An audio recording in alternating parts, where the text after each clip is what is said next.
आज माझी फॉर्म हा बाद केलेला आहे. पुढचा निर्णय घेतो लवकर. आता आपण अपक्ष म्हणून लढणार आहात का नाही? अर्ज माघारी घेणार आहे. अर्ज माघारीचा नाही होणार. अपक्ष ही म्हणून जी विधान सभेची पूर्ती करून त्याच जोमाने त्याच जोशाने या 29 मध्ये माझी माय जनता त्याच पद्धतीने त्यांना उत्तर देईल एवढंच सांगतो, बाकी काही नाही. पुन्हा मी तुम्हाला लवकर भेटतो.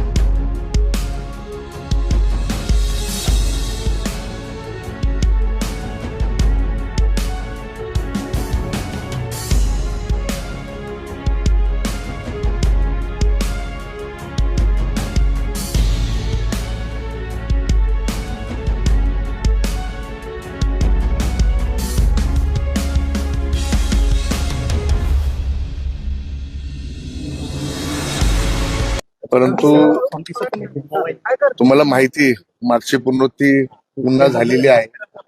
परंतु जी पुनरुत्ती झाली आहे, आदरणीय देवेंद्रजी असतील, गिरीश भाऊ असतील, हे निश्चित दखल घेतील. जे काही झालं ते चुकीचंच झालं. चोरून एबी फॉर्म भरायचे, परंतु मला कोणावर आता टिप्पणी करायची नाही. योग्य वेळी योग्य निर्णय घेईल.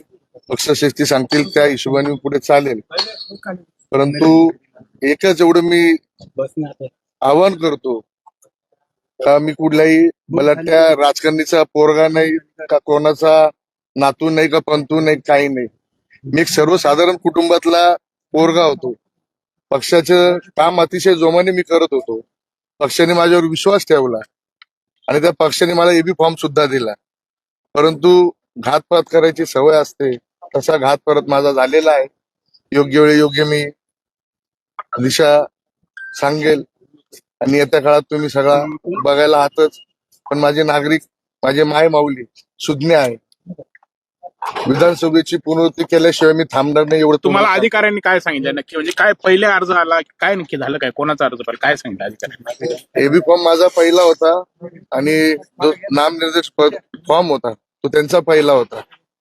त्याच्यामुळे मी आज माझी फॉर्म हा बाद केलेला आहे आणि पुढचा निर्णय घेतो लवकर. आपण अपक्ष म्हणून लढणार आहात का नाही? अर्ज माघारी घेणार आहे.